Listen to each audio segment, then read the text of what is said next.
सीताराम रामायण भाग 24। जो पुराण पुरुष प्रसिद्ध हैं, प्रकाश के भंडार हैं, सब रूपों में प्रकट हैं, जीव माया और जगत सबके स्वामी हैं, वे ही श्री रघुकुल मणि श्री रामचंद्र जी मेरे स्वामी हैं। ऐसा कहकर शिव जी ने उनको मस्तक नवाया। श्री राम जय जय राम, जय श्री कृष्ण। अज्ञानी मनुष्य अपने भ्रम को तो समझते नहीं और वे मूर्ख प्रभु श्री रामचंद्र जी पर उसका आरोप करते हैं।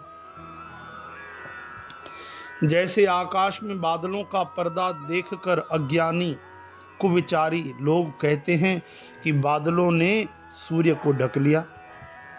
जो मनुष्य आंख में उंगली लगाकर देखता है, उसके लिए तो दो चंद्रमा प्रकट प्रत्यक्ष हैं। हे पार्वती, श्री रामचंद्र जी के विषय में इस प्रकार मोह की कल्पना करना वैसा ही है जैसा आकाश में अंधकार, धुएं और धूल का सोहना दिखना। आकाश जैसे निर्मल और निर्लेप है, उसको कोई मलिन या स्पर्श नहीं कर सकता। इसी प्रकार भगवान श्री रामचंद्र जी नित्य निर्मल और निर्लेप हैं।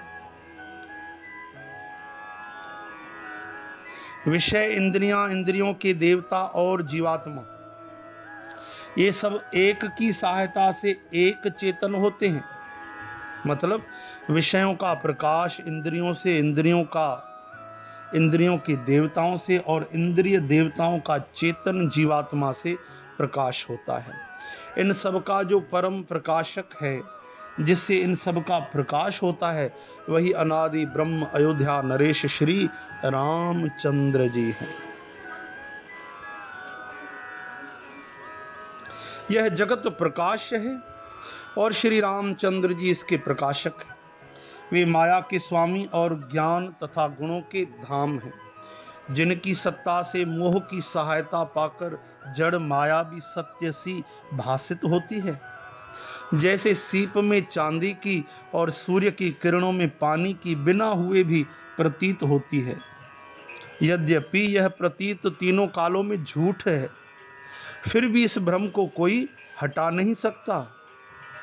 रजत सीप महु भास जिम, जथा भानु कर बारी, जदपि मृषा तिहु काल सोई, भ्रम न सके को टारी, सियावर रामचंद्र की जय।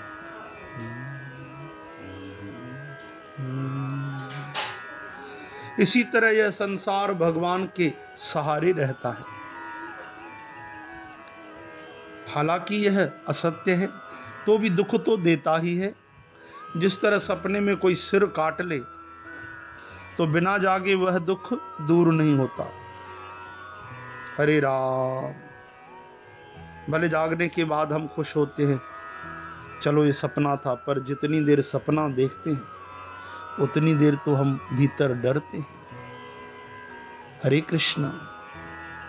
हे पार्वती, जिनकी कृपा से इस प्रकार का भ्रम मिट जाता है, वही कृपालु श्री रघुनाथ जी हैं, जिनका आदि और अंत किसी ने नहीं जान पाया। वेदों ने अपनी बुद्धि से अनुमान करके इस तरह नीचे लिखे अनुसार गाया है। वेद क्या गाते हैं, सुनिए। वह ब्रह्म बिना ही पैर के चलता है, बिना ही हाथ के नाना प्रकार के काम करता है, बिना मुंह यानी बिना जबान के ही सारे छहों रसों का आनंद लेता है, और बिना ही वाणी के बहुत योग्य वक्ता है, अच्छा बोलने वाला। वह बिना ही शरीर त्वचा के स्पर्श करता है, बिना ही आंखों के देखता है, और बिना ही नाक के सब गंधों को ग्रहण करता है, सूंघता है। उस ब्रह्म की करनी सभी प्रकार से ऐसी अलौकिक है कि जिसकी महिमा कही नहीं जा सकती।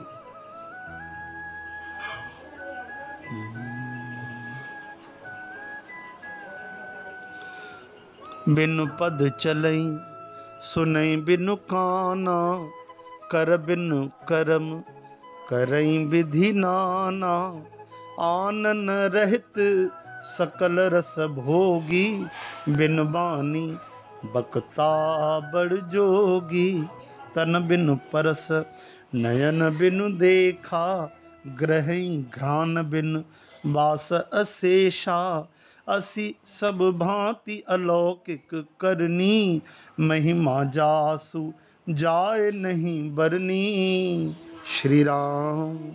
जिसका वेद और पंडित इस तरह वर्णन करते हैं और मुनि जिसका ध्यान धरते हैं, वही दशरथ नंदन भक्तों के हितकारी अयोध्या के स्वामी भगवान श्री रामचंद्र जी हैं। जेहि इम गावह वेद बुद्ध, जाहि धरह मुनि ध्यान। सोई दशरथ सुत भगत हित, कौशलपति भगवान सियावर रामचंद्र की जय।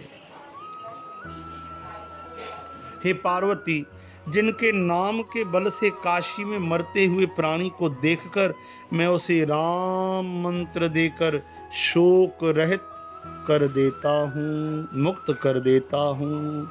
श्री राम। काशी मरत जंतु अवलोकी, जासु नाम बल करऊं बिसोकी। सोई प्रभु मोर चराचर स्वामी, रघुबर सब उर अंतर जामी। राम, वही मेरे प्रभु रघु श्रेष्ठ श्री रामचंद्र जी जड़ चेतन के स्वामी और सबके दिल के अंदर की जानने वाले हैं। उन्हीं का नाम राम नाम देकर मरते प्राणी को काशी में मैं मुक्त कर देता हूं। विवश होकर बिना इच्छा के भी जिनका नाम लेने से मनुष्य के अनेक जन्मों में किए हुए पाप जल जाते हैं, फिर जो मनुष्य आदर में भरकर उनका स्मरण करते हैं, वे तो संसार रूपी दुस्तर समुद्र को गाय के खुर से बने हुए गड्ढे के समान बिना मेहनत के पार कर जाते हैं। श्री राम। हे पार्वती, वही परमात्मा श्री रामचंद्र जी हैं। राम सु परमात्मा भवानी।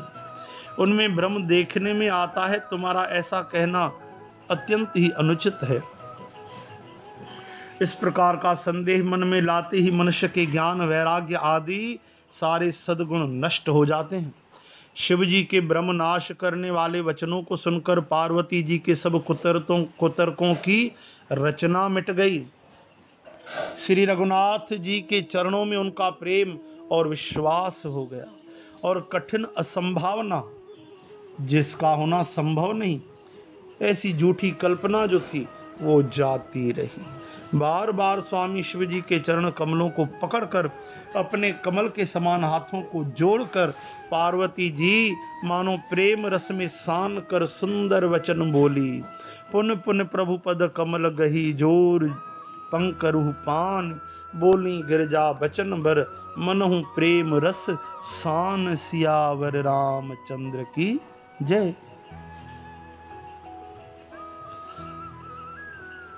पार्वती मैया कहती हैं, आपकी चंद्रमा की किरणों के समान शीतल वाणी सुनकर मेरा अज्ञान रूपी शरद ऋतु क्वार की धूप का भारी ताप मिट गया।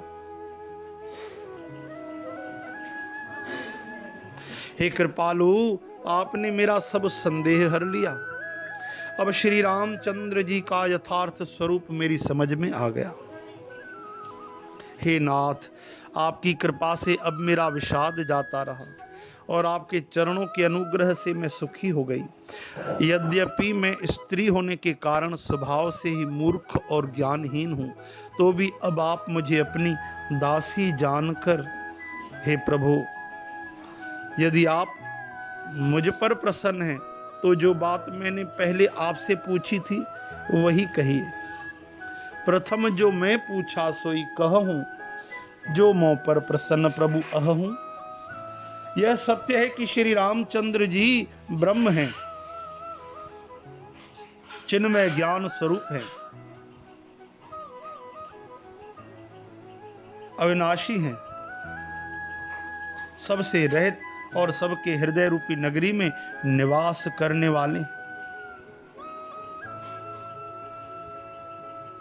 फिर हे नाथ, उन्होंने मनुष्य का शरीर किस कारण से धारण किया?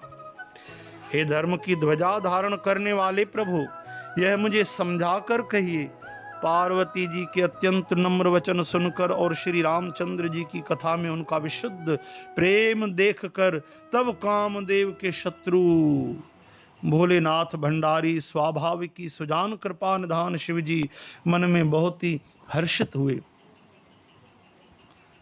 और बहुत प्रकार से पार्वती जी की बड़ाई करके फिर बोले, हे पार्वती, निर्मल रामचरितमानस की वह मंगलमयी कथा सुनो जिसे काकभषणी ने विस्तार से कहा और पक्षियों के राजा गरुड़ जी ने सुना था।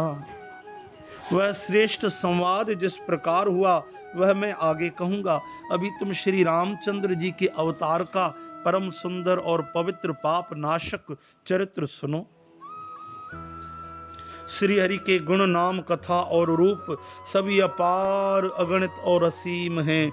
फिर भी हे पार्वती, मैं अपनी बुद्धि के अनुसार कहता हूं, तुम आदर पूर्वक सुनो। हरि गुण नाम अपार कथा, रूप अगणित अमित, मैं निज मति अनुसार कहूं, उमा सादर सुनो।